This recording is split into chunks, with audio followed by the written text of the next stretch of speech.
Good afternoon. Thank you for all the witnesses for being here.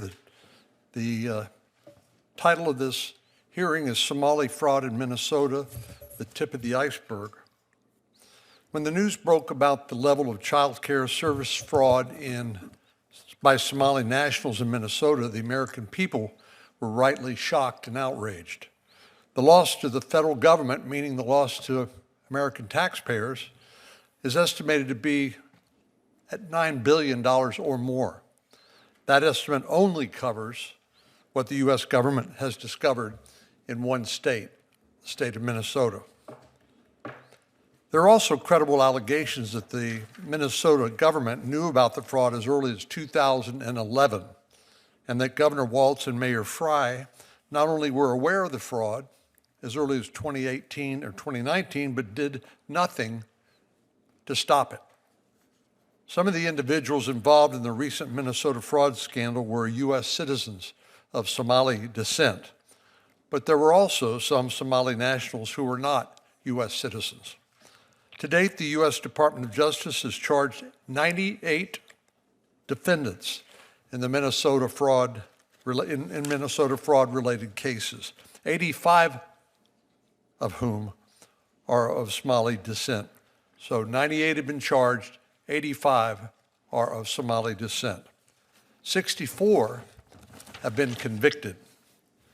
The Department of Justice has also issued more than 1,750 subpoenas, executed more than 130 search warrants, and conducted more than 1,000 witness interviews.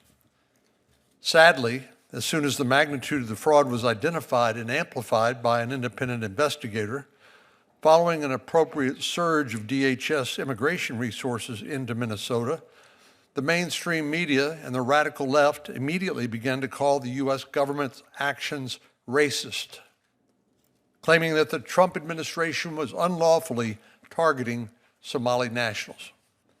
Not surprisingly, the ACLU rushed out to sue the Trump administration for simply enforcing the immigration laws as written. But fraud is fraud, and this recent episode, unfortunately, appears to be just the tip of the iceberg. I expect to hear more as the Department of Justice continues its investigations into fraud, not only in Minnesota, but also in states like California. Recently, the Government Accountability Office estimated that the federal government loses between $233 billion and $521 billion annually due to fraud and improper payments. Let me say that again. $233 billion to $521 billion is lost every year due to fraud and improper payments of federal benefits and other public funds. Our national debt has surpassed $38 trillion and continues to climb. If the United States could recoup these hundreds of billions of dollars lost to fraud every year, we might actually have some hope of getting our fiscal situation on a sustainable trajectory. I imagine that the 1 in 4 American households who live paycheck to paycheck would love to have even a fraction of that money to pay down their bills, to buy groceries, and even treat their family to a dinner or a movie. Now, eliminating fraud is more than just a matter of fiscal solvency. It also directly affects the safety and security of American citizens. Much of the fraud is committed by aliens, many of them criminal aliens, and we don't know what they're doing with those stolen funds.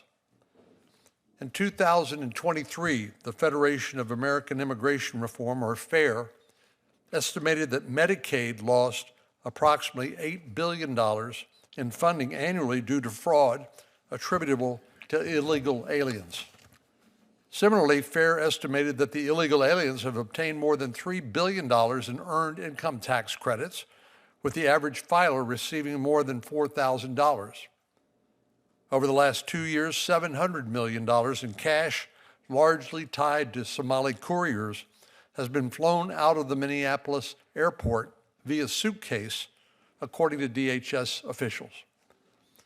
DHS officials say this cash transfer has been occurring for close to a decade, but the practice has increased in recent years. There are two major problems with this type of large cash transfer. First, we don't know whether the source of this cash is from any federal, state, or local benefit program. And second, the money could be used to fund Somali terrorist organizations like Al-Shabaab. Taking cash out of the country is not necessarily illegal. Any individual departing the country with more than $10,000 in cash must file a customs declaration form about the amount of cash before they take off. The Somali couriers are, in fact, legally declaring the cash they're taking out of the country, ironically. From a fraud and national security perspective, the current customs form is not expansive enough to disclose the source of the cash these couriers are taking out of the country or the ultimate recipient of the cash. Later this week, I plan to introduce a bill to address this issue. This bill, called the Stop Somali Currency Airport Smuggling through Hawala's Cash Fraud Act, or Stop Somali Cash Fraud Act, will strengthen the customs form for non-citizens only who are taking more than $10,000 in cash out of the country. This bill will require disclosure of whether the cash is from any federal, state, or local government contract or benefit, additional background information on the individual transporting the cash, and additional background information on the ultimate recipient of the cash.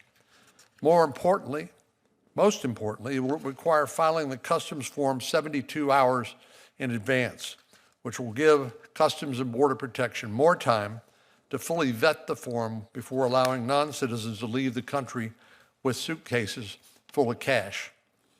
In addition to those smuggling money out of the country to potentially supporting terrorists, those who commit fraud while staying in the country also pose a threat. President Trump's team at the White House has uncovered numerous examples of illegal aliens arrested for crimes who've also been receiving Medicaid.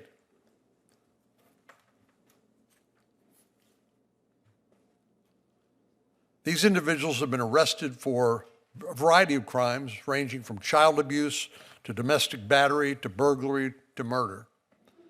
During deliberations for the working family tax cuts, which strengthened guardrails against illegal aliens receiving Medicaid, Democrats repeatedly assured Republicans that illegal aliens are already ineligible for Medicaid and that we are simply barking up the wrong tree. But I'm grateful to President Trump and his team for showing the American people the truth about what is actually happening. Fraud takes many different forms, but the harm to Americans is real and can even have life-threatening consequences.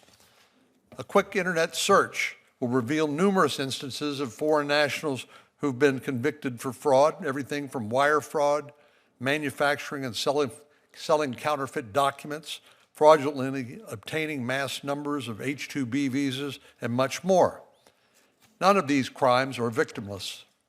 Consider the damage done to countless U.S. citizens whose identities are stolen.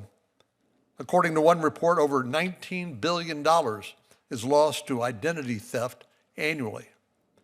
And many of the individuals who've been defrauded have to spend their own hard-earned money and countless hours and headaches to fix a mess that came about through no fault of their own. Which brings me to another point.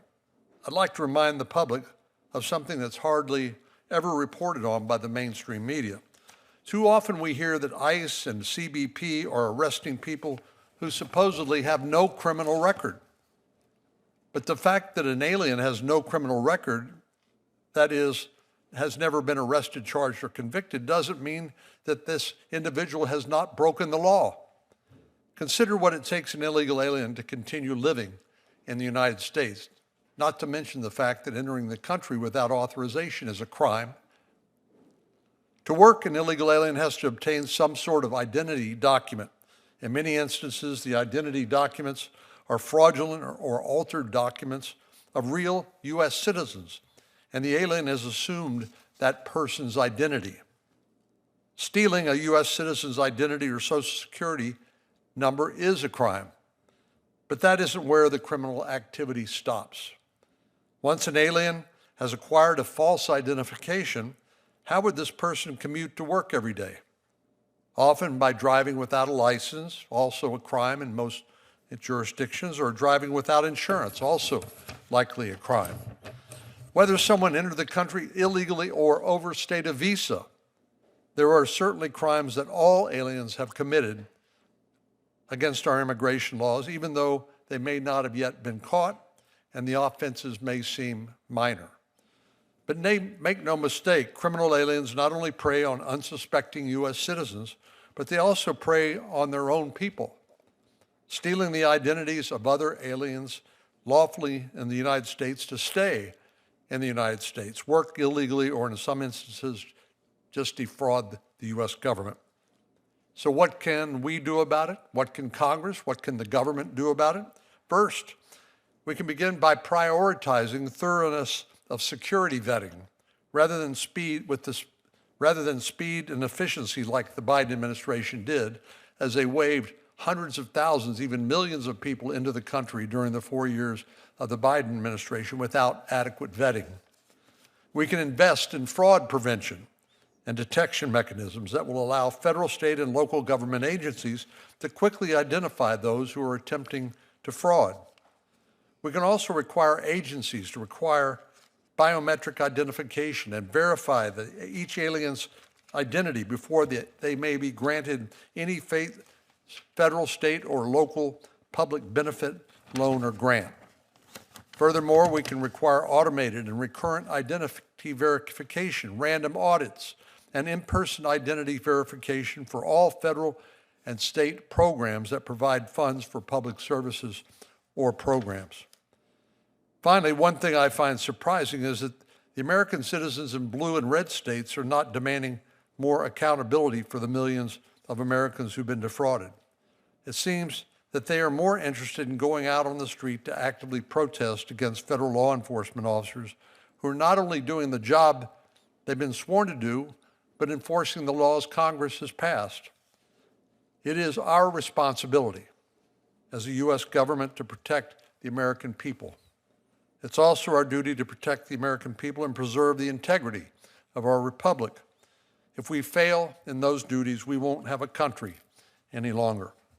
I look forward to hearing from the witnesses, and I'll yield to my friend, Senator Padilla, for his opening statement. Thank you, Mr. Chairman.